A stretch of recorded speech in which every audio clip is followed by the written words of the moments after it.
Жастайынан тірлік талғамай, Дариға апа жолдасы екеуі өмірдің қиыншылықтарына қабырғасы қайыспай, асу белестерді бірге бағындырып, сол бейнеттің зейнетін көріп отырған жағдайы бар. Үш ұлы мен екі қызына қазақы тәрбиені сіңірте өсіріп, алдыңғы екі ұлы мен үлкен қызынан немере сүйіп, шаңырақ көтермеген кенжелері Самат пен Жәнияның тағдырына алаңдайтын. Самат қызу қанды, өз дегенінен қайтпайтын қайсар болса, Жәниясы қой аузынан шөп алмас жуастың жуасы еді. Ақылына көркі сай, үлбіреген хас сұлудың өзі дерсіз. Өсіп өнген, тамыры терең саялаған бәйтерек отбасыға ауыл тұрғындары қызыға да, қызғана да қарайтын. Дариға апа тірнектеп жинаған абыройын, жолдасы екеуі еткен еңбектерін адалынан атқарып, біреудің ала жібін аттамай, арамдық пен сұрқиялықтан бойларын аулақ ұстайтын. Осы жайлы өміріне оңайлықпен жетпегенін балаларының құлағына құйып отыратын. Бір өкініші, қартайған шағында жастық сүйеніп, сақалын сипаған арқа сүйген азаматынан айырылып, іштей қамығып қалатын. Үлкен қызы көрші ауылға тұрмысқа шығып, өзімен өзі болғанына қуанып отырғанымен, кішісі Жәнияның бостығына алаңдайтын. Жәния мектептің соңғы сыныбында оқып жүрді. Сабағын үлгілі оқымаса да, орта қатардан қалмай, ізеті мен тәртібі үшін қатарластары жақсы көріп, қыздарының ішінен өзін мектебі үлгі тұтты. Әрдайым жанынан табылатын құрбысы Айжан, әлеуметтік жағдайы төмен отбасынан шыққан. Көркі көз сүріндірмесе де тілмаштығымен Жәнияның соңынан бір елі қалмайтын. Үнемі Жәнияның киім-кешегі мен әшекей бұйымдарына құда түсіп, өзгенікін өзімдікі деуден тайынбай, жарқыратып киіп жүретін. Дариға апаға Айжанның көрсе қызарлығы ұнамағанымен, қызына жарлы жақпайларға көмек қолын созып, киілмей шкафта жатқан көйлектерін беруіне қарсы емес еді. Өзгенің өміріне қызыққан Айжан, өзіне неліктен кедейшілікте өмір сүру керекпін, деп жиі сұрақ қоятын. Өзіндей Жәнияның үлде мен бүлдеге оранып, айтқанын екі етпейтін ағаларына қарап, қызғанып, туған ата-анасына өкпелеп, жұпыны өмірден қалай шығу жолдарын іздеп басы қататын. Жәния құрбысының ашкөздігіне селсоқ қарап, керісінше қолынан келген көмегінен аянып қалмайтын. Жанындай жақсы көріп, жанынан екі елі қалмайтын Айжанды сіңілісіндей көретін. Жәнияның дүние есігін ашқанына 17 жыл толып, туған күнін үйінде тойлайтын болды. Жеке мерекесіне дос-жарандарын түгел шақырып, уақытты қызықты өткізді. Айжан да өз кезегінде аянып қалмады. Әндерін әуелетіп, мың бұрала бимен, қызықты әзілдерімен жастардың көңілін көтерді. Айжанның бар ойы құрбысының ағасы Саматты өзіне қарату болатын. Аңқылдап сөйлеп, жайдары мінезімен елдің есінде қалуға тырысты. Қылымсып, көз қысып тұрған қызға қарамай, Саматқа не болыпты?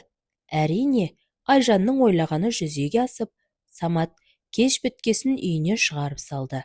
Жәния екеуінің кеш бойы бір-біріне көз алмай, магнитте тартылғанын байқап, екі жақынның танысып, табысқанына қуанышты. Айжан жігітке өз хабарласып, әңгімеге тартып, барынша көңілін аулап, жағынуға тырысып жүрді. Самат Айжанды бір көргеннен ұната қоймаса да, бірте-бірте сол қызға бауыр баса бастады. Айжанның бар ойы таршылықтан құтылып, Жәниядай баршылықта өмір сүру еді. Не де болса Саматтан айырылмай, қандай жолмен болса да жігітті өзіне қарату болды.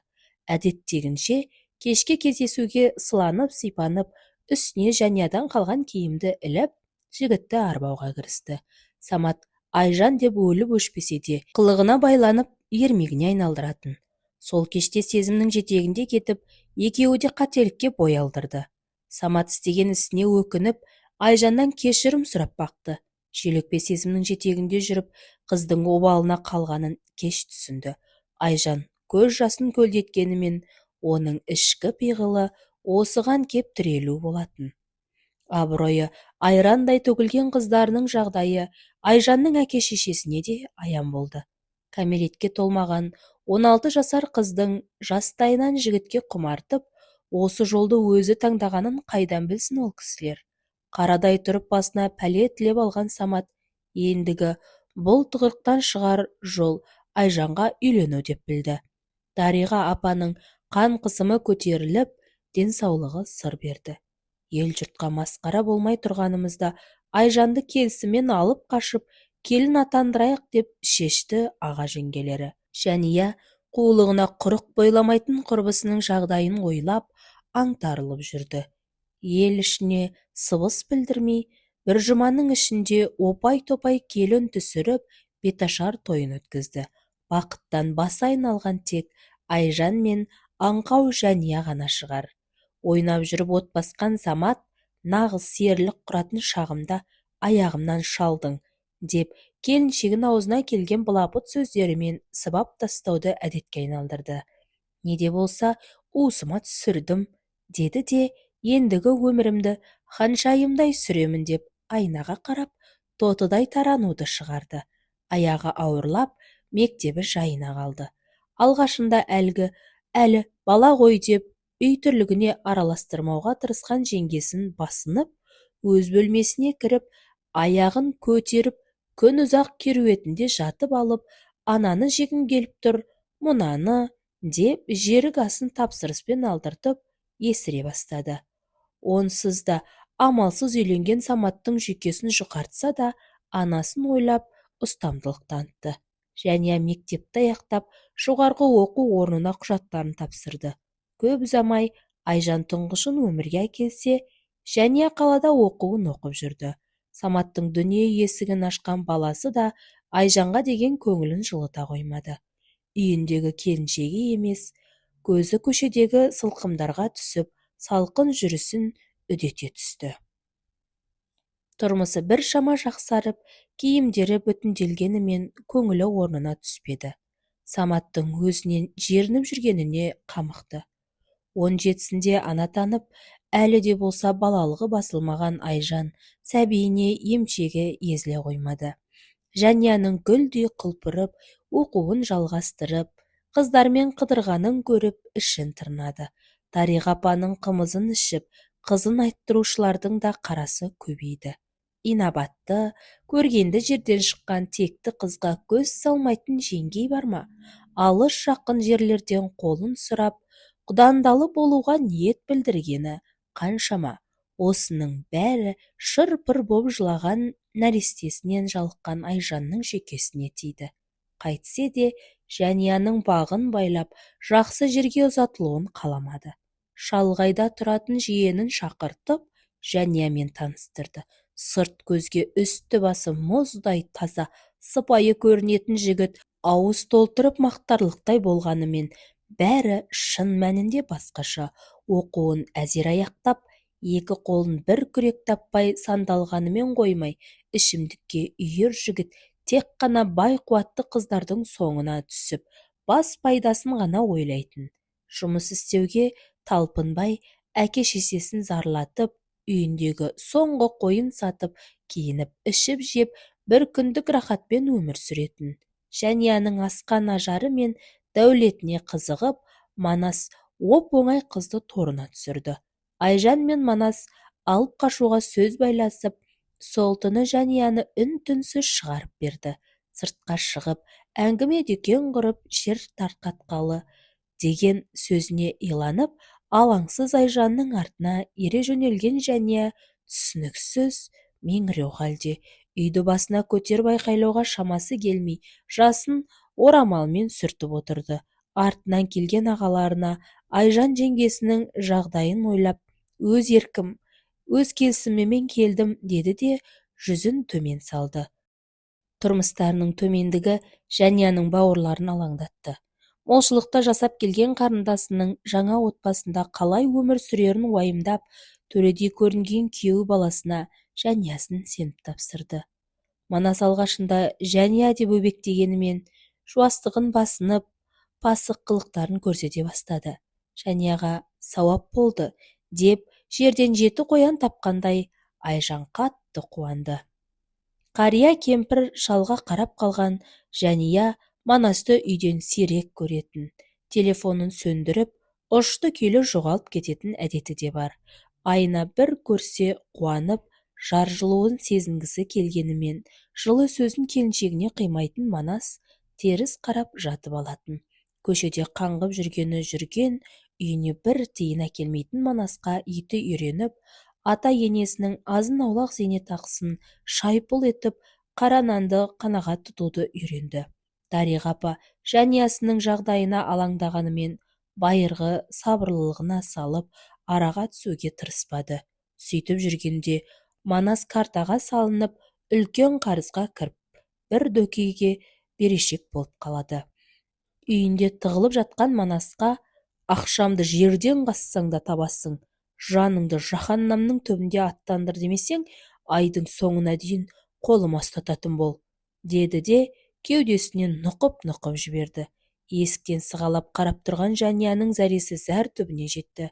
Манастың берер түгі жоқ болғандықтан, қайын жұртынан ақша сұрауға жанияны төркініне жібереді.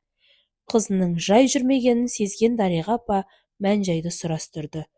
«Күйеуім қарызға белшеден батты деп қалай айтсын? Өмірі өтірік айтып көрмеген және алғаш рет міз бақпай ақшаға отбасылық кәсіп ашып, жандандыруға керек» деп сылтау айтты. «Бұнысы тәуір болыпты, айналайындар, өздеріңмен өздерің болыңдар» деп қуанған төркіні ақшаны қолына ұстата салды. Айжан жанияның жүнжіген түрін, күрмелген тілінен бәрін сөзсіз түсінді. Әрине, жастайынан сырна қанық жиенінің қарызға батқан, сұрқиялыққа толы өмірі тек Айжанға ғана аян болар. Шатырлатып санап, алған ақшаны қарызына беріп, қалғанын тағы да картаға тікті. Маңдай терін сүртіп, еңбектенгісі келмеген Манас құмар ойынның шырғалаңына шырмалды. Ұтылып қалса бар ашуын жаниядан алатын. «Төркініңнен ақша алып кел!» деп күніге ұрыс жанжал шығарды. Араға түскен кемпір мен шалға бой берсін бе? Бейшара халде жания еңіреп, бұрышта бүрісіп, «Тағдырыма не жазып едім?» деп кемсеңдеп жылаумен болды.